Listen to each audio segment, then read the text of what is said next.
Hello friends, पिछली video में अपन लोगों ने मुर्गियों की नस्लों के बारे में पढ़ चुके थे। आप पढ़ने वाले हैं स्ट्रक्चर ऑफ एग, अंडे की संरचना। देखो इसमें से बहुत सारे क्वेश्चन जनरल में पूछे जाते हैं, इसलिए ये पढ़ना भी जरूरी है। अगर वीडियो साफ दिखाई नहीं दे रहा है तो सेटिंग के ऑप्शन पर जाकर क्वालिटी का ऑप्शन चूज करके 480 360 पिक्सल पर कर ले, आपको ये साफ दिखाई देगा। सबसे पहला काम, चैनल को सब्सक्राइब करें, दूसरा लाइक करें, तीसरा शेयर करें और 4 नंबर बेल आइकन को दबाएं ताकि आने वाली वीडियो सीधे आपको प्राप्त हो जाएंगी। चलो शुरू करते हैं स्ट्रक्चर ऑफ एग, मुर्गी के अंडे की संरचना के बारे में। देखिए, अंडे के बारे में समझने के पहले आप लोग अंडे की संरचना के बारे में विस्तृत वर्णन कर लेना ये जरूरी होता है ताकि आप लोग इस बारे में आराम से जान सकें। आपको बताऊं, प्राचीन समय में तो लोग 5 से 7 मुर्गियां अपने घरों पर पाल लेते थे। वर्तमान समय में काफ़ी लोग शाकाहारी है और काफ़ी लोग मांसाहारी है और बहुत सारे लोग कुपोषण के शिकार हैं। कुपोषण को दूर करने के लिए अंडा एक अच्छा उत्पाद है, इसे खाकर कुपोषण को दूर किया जा सकता है। वैसे अंडों के बारे में गांव में बहुत सारी बातें चलती है। जैसे मैं कुछ बातें आपको बताऊं कि अंडे खाने से, जैसे गर्मियों में अंडे नहीं खाने चाहिए, अंडे खाने से गर्मी हो जाती है। कुछ तो यहाँ तक बोलते हैं कि अंडों से पिंपल्स भी हो जाते हैं।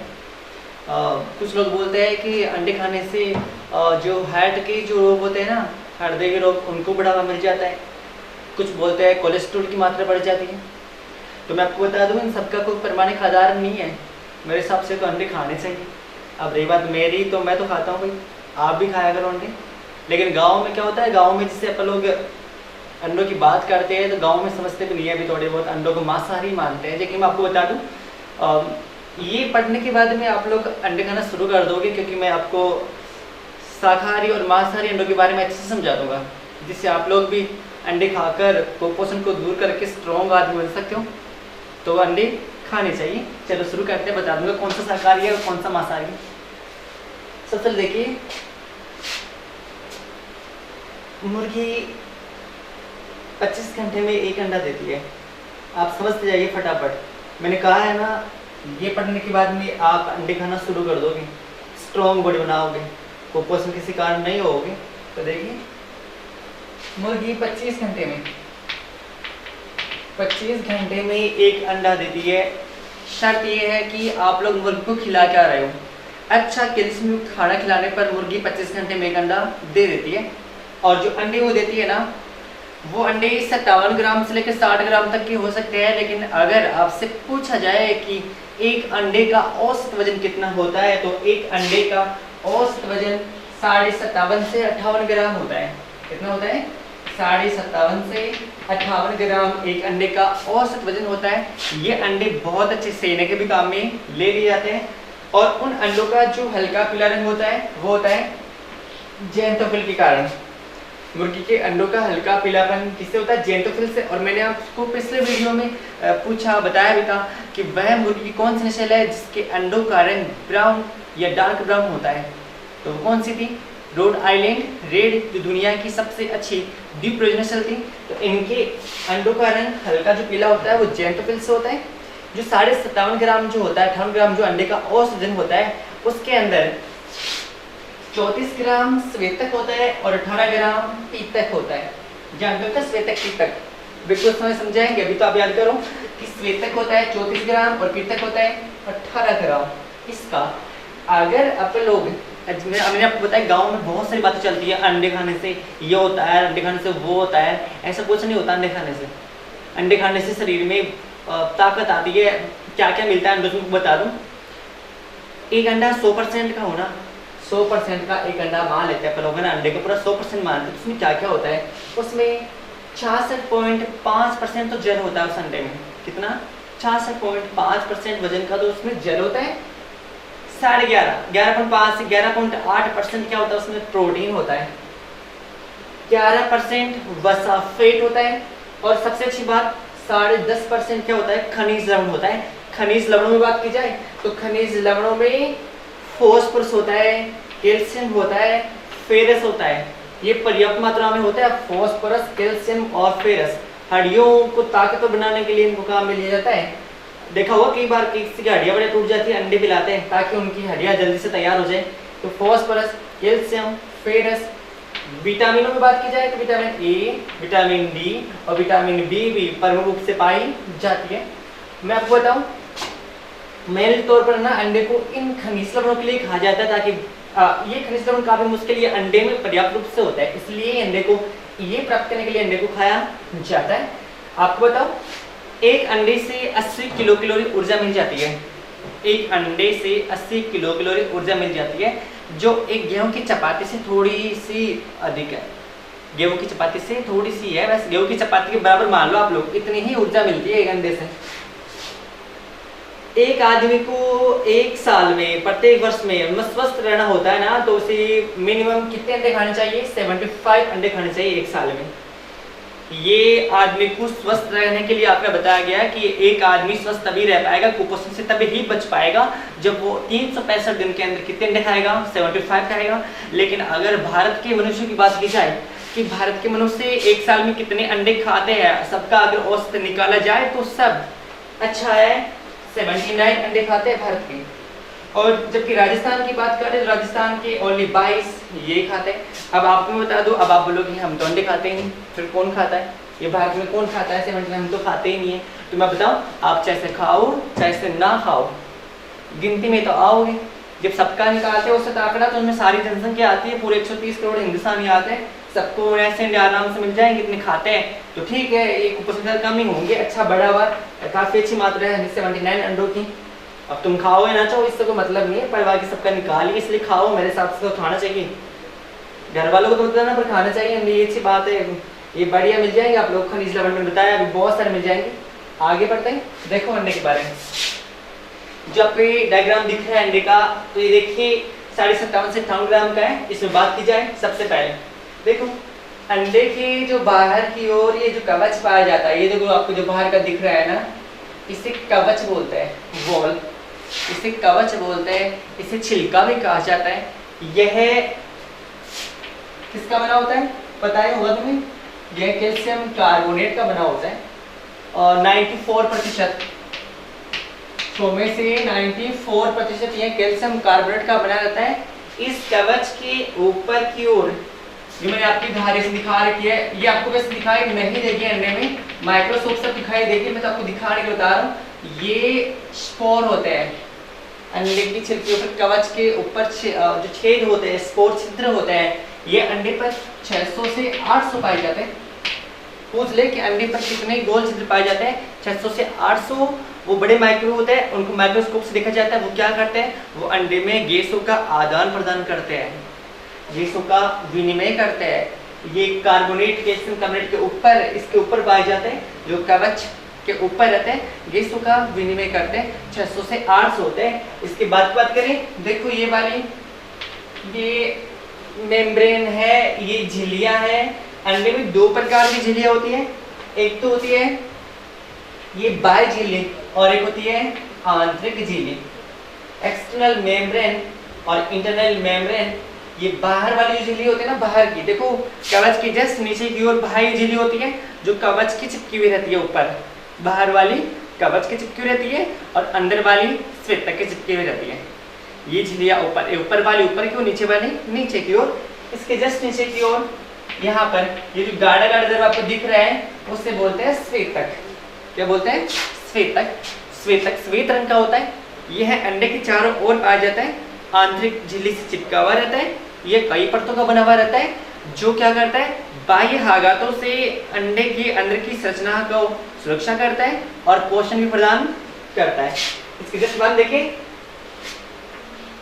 ये देखो ये वाला पीतक, ये वाला अंडे के सबसे बीच में पीला पीला, देखो कैसा होता है ये पीला पीला पदार्थ, जो कई परतों का बना हुआ रहता है, इसको पीतक कहा जाता है। इसको इंग्लिश में योल्क कहा जाता है। इसको अंडे की जर्दी कहा जाता है। यह ऐसा तरल पदार्थ है, क्वेश्चन बहुत अच्छा है, यह ऐसा तरल पदार्थ है, देखो श्वेतक और पीतक ऐसे तरल पदार्थ है, तरल है, लेकिन गर्म करने पर क्या हो जाते हैं? ठोस हो जाते हैं, है ना? क्वेश्चन तरल है तरल को गर्म करता है वो गैस में जाता है, ये तरल है गर्म करने पर ठोस में जाता है। आमलेट खाए होंगे, अंडे को जब आमलेट बनाते हैं ना तो उसकी रोटी बन जाती है, तरल डालते हैं लिक्विड सा हो जाता है, लिक्विड डालते हैं ठोस हो जाता है, सॉलिड बन जाता है, वो रोटी बन जाती है। तो लिक्विड है लेकिन ठोस बन जाता है गर्म करने पर, तो इसे पीतक होता है। ये कई परतों का बना हुआ रहता है और इसमें ये अंडे के जो बच्चा होता है उसको भ्रूण पोषण में काम में आता है। ये सबसे अंदर वाला भाग होता है, ये अंडे में 18 ग्राम के लगभग होता है। इस पीतक के जस्ट ऊपर की ओर, पीतक के जस्ट ऊपर की ओर यहाँ पर एक बिंदु के समान संरचना दिखाई देती है जिसे ब्लास्टोड्रम कहा जाता है, जिसे ब्लास्टोड्रम मतलब अंडाणु कहा जाता है, जिसे ब्लास्टोड्रम अंडाणु कहा जाता है। अनिषेचित अंडों में ये जो है ना, ये संरचना, अगर अंडे अनिषेचित हुए और अगर अंडे निषेचित हुए, इसका मतलब क्या होता है कि अनिषेचित और निषेचित। आपको बता दूं कि अंडे वेजिटेरियन भी होते हैं और अंडे नॉन वेजिटेरियन भी होते हैं, शाकाहारी भी होते हैं और मांसाहारी भी होते हैं। वो कैसे होता है आपको बता दूं, देखो यही से समझ जाओगे। अनिषेचित निषेचित, बाजार में आने वाले सारे अंडे नॉन फर्टिलाइजर होता है, अनिषेचित होता है, उर्वरक होता है, वो शाकाहारी होते हैं बाजार में आने वाले। देखो जो अंडे, ये जो बिंदु के साथ जो संरचना होती है ना, ये अंडाणु होती है। अगर अंडा अनिषेचित हुआ तो इसे जर्म स्फोट कहा जाता है। क्या कहा जाता है? जर्म स्फोट कहा जाता है। अगर अंडा निषेचित हुआ तो इसे जर्म डिस्क कहा जाता है। मुर्गी का स्वभाव 25 घंटे में अंडे देना, उस अंडे में बस यही आता है। तो अनिषेचित हुआ तो जर्म स्फोट बोलेंगे इसको, और निषेचित हुआ तो जर्म डिस्क बोलेंगे इसको। मैं आपको बता दूं, अगर आप लोग बाजार में आने वाले इन अंडों का सेना करवाते हो, सेना क्या होता है? सेना देखा होगा, जो अंडे देने वाले जो पक्षी होते हैं ना, वो अपने अंडों के ऊपर बैठकर अपने चेस्ट की गर्मी का तापमान उनको देते हैं कुछ समय के लिए, जिससे सेना कहा जाता है, जिससे क्या बनता है? बच्चा बनता है। अब मैंने पहले भी कहा था कि मुर्गियां दो प्रकार की होती है, एक लेयर्स और एक ब्रायलर्स। लेयर्स अंडों के लिए पाली जाने वाली मुर्गियां और ब्रायलर्स मांस के लिए पाली जाने वाली मुर्गियां। तो जो लेयर्स मुर्गियां होती है ना, वो अंडे देती रहती हैं। तो ऐसे जो अंडे आते हैं ना, वो नॉन फर्टिलाइजर होते हैं। अगर आप इन अंडों का सेना करवाओगे, मुर्गी को बैठाओगे इनके ऊपर, तो इनसे बच्चा नहीं बनेगा, इनसे बच्चा नहीं बनेगा, क्योंकि नॉन फर्टिलाइजर होता है। अगर आपको इनके अंडों से बच्चा बनवाना है, निश्चित अंडे प्राप्त करने हैं, तो आपको क्या करना पड़ेगा? ये अंडे प्राप्त करने के लिए क्या करना पड़ेगा? 10 से 15 दिन पहले 10 से 15 दिन पहले 10 मुर्गियों के साथ में एक नर मुर्गा रखना पड़ेगा, या 100 मुर्गियों के साथ में 10 नर मुर्गे रखने पड़ेंगे, जिससे आपको फिर जो अंडा मिलेगा वो निश्चित मिलेगा। और अगर आप लोग उस अंडे का सेना करवाते हो तो उससे बच्चा बनेगा। मैं आपको बता दूं कि अंडे का सेना करवाने पर 21 दिन में उससे चूजा निकल जाता है। मुर्गी की अंडे का सेना करवाने पर 19 से 21 दिन में, मोस्टली 21 दिन पर चूजा निकल जाता है निश्चित अंडों के अंदर। इसलिए बाजार में आने वाले नॉन फर्टिलाइजर होते हैं, उनमें नर पक्षी साथ रखा नहीं जाता, उनमें बच्चा नहीं बनता, उसमें बच्चा नहीं होता, वो शाकाहारी होते हैं। मांसाहारी अंडों के लिए 10 से 15 दिन पहले नर मुर्गा रखना पड़ेगा 10 मुर्गियों के साथ में एक, तो फिर मिलने वाले सारे अंडे निषेचित ही होंगे, सेना करवाने पर बच्चे बनेंगे। कुछ याद हुआ? इसलिए अंडे खाने चाहिए, अच्छी मात्रा में अंडे खाने चाहिए, रोज का 1 अंडा खाना चाहिए। क्योंकि आपको बता दूं कि एक स्वस्थ व्यक्ति को प्रत्येक दिन 60 ग्राम प्रोटीन की आवश्यकता होती है। कितने ग्राम? 60 ग्राम प्रोटीन की आवश्यकता होती है, जिसका 1/3 भाग, कितना तिहाई? जिसका 1/3 भाग लगभग 20 ग्राम पशु जनित होना चाहिए, जिसकी पूर्ति आप लोग अंडे से ही कर सकते हैं। अंडे खाकर इस कुपोषण को आप लोग दूर कर सकते हैं। आगे बात बताऊं कि जो अंडों से बच्चे बनाते हैं तो कैसे बनाते हैं। तो सबसे पहले बताऊं कि अंडों से बच्चे बनाने की 2 विधियां हैं, एक प्राकृतिक विधि है और एक कृत्रिम विधि है। एक तो प्राकृतिक और एक कृत्रिम। प्राकृतिक में क्या होता है, देखो इस विधि में अंडों का सैना मुर्गी के द्वारा ही किया जाता है, इसे प्राकृतिक विधि बोलते हैं। इस विधि के अंदर कुड़क नस्ल की मुर्गियां अच्छी होती है। कौन सी मुर्गियां? कुड़क नस्ल की मुर्गियां बहुत अच्छी होती है। ये मुर्गियां गर्मियों के अंदर तो, इसे याद करना, गर्मियों में तो 10 से 12 और सर्दियों में थोड़ा सर्दी रहता है, थोड़ा कम, 8 से 10 अंडों का सेना कर सकती है। वो क्या करते हैं ना, रात के समय में कुड़क मुर्गी के नीचे 2 अंडे ले जाकर रख देते हैं अंधेरे के अंदर। अगर सुबह तक वो अंडे नहीं फोड़ते ना, फिर अगले दिन 2 करके, गर्मियों में 10 से 12, सर्दियों में 8 से 10, ये मुर्गी खुद इनका, हाँ थोड़ा टाइम लगेगा सेने में, लेकिन ये सेना कर देगी और इनसे बच्चे बना सकते हैं। लेकिन आजकल कृत्रिम विधि काम में लिए जा रहे हैं। कौन सी विधि? कृत्रिम विधि अंडों के सेने के लिए काम में लेते हैं। इस विधि में क्या करते हैं, इस विधि में अपने फ्रिज देता, फ्रिज से बड़े फ्रिज के समान एक मशीन आती है जिसे इंक्यूबेटर कहा जाता है। क्या कहा जाता है? इंक्यूबेटर कहा जाता है। इस इंक्यूबेटर मशीन से अंडों का सेना करवाया जाता है। वो ही 21 दिन में इनसे भी क्या बन जाएंगे? चूजे। फ्रिज के समान प्लेटें लगी हुई रहती है ना, जिसमें अंडे रख देते हैं ना, ये मशीन एक साथ ये मशीन एक साथ 1000 से लेकर 3000 तक के अंडों का सेना कर सकती है। फटाफट चैनल को सब्सक्राइब कर दो, बहुत गर्मी हो रही है। चैनल को सब्सक्राइब करें, लाइक करें, शेयर करें, फिर आगे चलें। कर दो सब्सक्राइब फटाफट जल्दी से। देखो नहीं कर दो सब्सक्राइब, लाइक करो, शेयर करो, व्यूज को बढ़ाओ। जल्दी वीडियो हम आगे डाल देंगे, एग्जाम के पहले पूरा कोर्स हटा देंगे आप लोग। जल्दी से लाइक कर दो, शेयर कर दो, सब्सक्राइब कर दो, इतना तो कर सकते हो। पेन कॉपी ले लो, साथ साथ लिखते रहो, याद भी हो जाएगा। मोबाइल को सामने रख दो, पेन कॉपी लेके बैठ जाओ, जैसे पढ़ा रहे वैसे लिखते भी रहो, वरना अभी जैसे वीडियो पूरा होगा फिर इधर से भी पूरा हो जाएगा, साफ लिखा हुआ रहेगा, तो एक बार याद करने पे हो जाएगा। तो देखो इंक्यूबेटर मशीन से करता है। इंक्यूबेटर मशीन में एक साथ 1000 से 3000 अंडों का सेना करवाया जा सकता है। और शुरू में इसका तापमान है ना 100 से लेकर 101 डिग्री फॉरनर रखते हैं। बाद में हर सप्ताह पर तापमान 1 से 2 डिग्री क्या कर देंगे? कम कर देंगे। अब आप और समझिए इसके बारे में।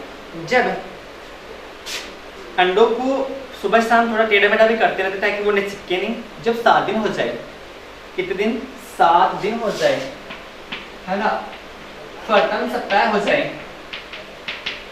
तब एक विशेष प्रकार के यंत्र से, जिसका नाम है कैंडलिंग लैंप, क्या नाम है?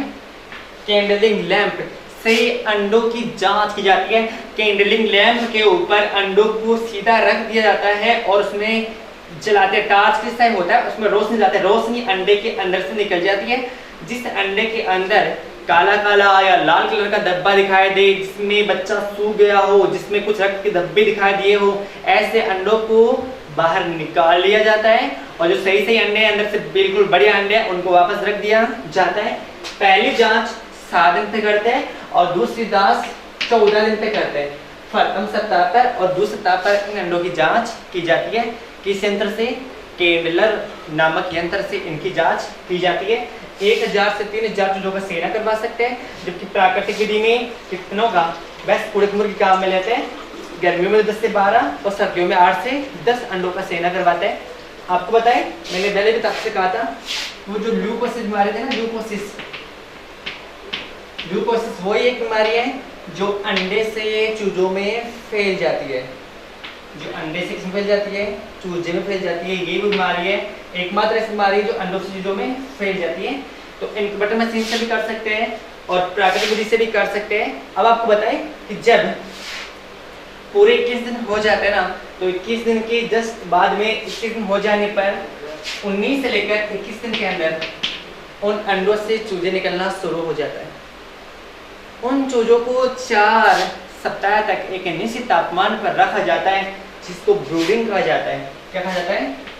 ब्रूडिंग कहा जाता है। जिसके बारे में आपको ब्रूडिंग, रियरिंग, वो हम आपको अगले वीडियो में पढ़ाएंगे।